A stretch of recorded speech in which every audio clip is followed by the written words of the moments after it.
এরপর প্রশ্ন হলো, আমাদের বিয়ে হয়েছে বেশি দিন হয়নি, একসময় ভালোই মিল মোহাব্বত ছিল, সম্প্রতি মনোমালিন্য লেগেই থাকে, কোনো আমল বলে দিবেন কি? দেখুন, আমাদের মা বোনদের মধ্যে এবং পুরুষদের মধ্যে একটা সমস্যা হলো, বিয়ের পরপর একবারে শুরুর দিকে প্রচন্ড রকমের মহব্বত হয়। এজন্য হিন্দিতে একটা কথা আছে, ইবতিদায়ে ইশক আর ইন্তেহায়ে ইশক বরাবর नहीं होता है। প্রেমের শুরু আর প্রেমের শেষ একরকম। শুরুতে শুধু ফুল আদান প্রদান হয়, শেষে লাঠি আদান প্রদান হয়। বুঝতে পেরেছেন? যৌবনের ভ্রমের কারণে অনেক সময় এগুলো টের পায় না, ধরাকে সরা জ্ঞান করে পাগল হয়ে যায় এবং বলে তোমার জন্য আমি জীবন দিয়ে দিব। এরপরে বলে যে তোমার থেকে বাঁচতে পারলে আমার জীবনটা বাঁচে।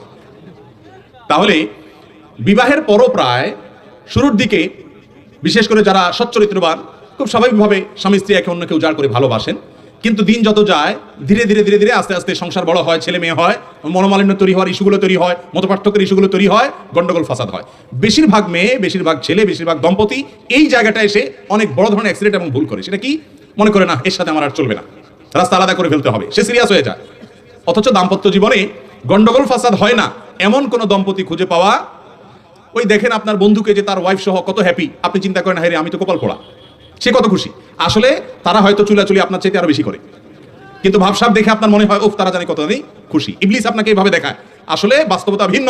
প্রত্যেকের সংসারে মনোমালিন্য। নবী করিম সাল্লাল্লাহু আলাইহি সাল্লামের দাম্পত্য জীবনে তার স্ত্রীদের সাথে তার মনোমালিন্য হয়েছে না হয় নাই? হয়েছে।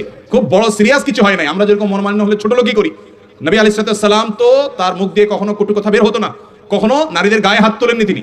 কিন্তু অভিমান করে মনের কষ্টে মসজিদে এসে তিনি আর বাসায় যাবেন না।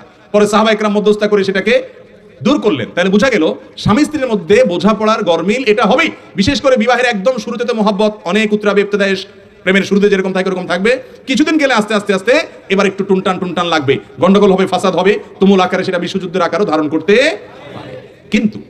কিন্তু বাস্তবতা হলো শতকরা 999টা দাম্পত্য সম্পর্ক একটা পর্যায়ে গিয়ে এই সমস্ত টুনটান, ঝগড়া ঝাঁটি এগুলো সব দূর হয়ে বিশ্ব শান্তি প্রতিষ্ঠা যেরকম হয়, যুদ্ধ বাদ হইয়া ওইরকম শান্তি প্রতিষ্ঠা হয়ে যায়।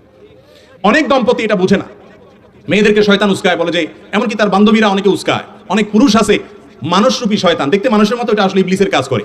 সে আইসা বলে যাহারে তোমার মতো মেয়ের জীবনটা শেষ করে দিলা এই একটা মানুষের সাথে, আহা তোমার জীবনে কত কত ভালো ছেলে মেলার কথা, অজাগায় তোমার বাপ মা বিয়ে দিয়ে দিছে, দিলনি তারে উস্কায়। আবার একই কথা ছেলে কেউ বলে। মূলত এগুলো সবগুলো হলো মানুষরূপী শয়তান, ওয়াসওয়াসা তৈরি করে দাম্পত্য কলহ সৃষ্টি করে। আমি সে সমস্ত দম্পতিকে বলতে চাই যাদের মধ্যে মনোমালিন্য আছে, স্বামী স্ত্রীর মধ্যে বোঝাপড়া নাই, ঝগড়াঝাটি লেগে থাকে, গন্ডগোল হয়ে থাকে, আমি বলবো সময় পার করেন, জাস্ট সময় পার করেন। বিশেষ করে মা বোনদেরকে বলি, মুসলিম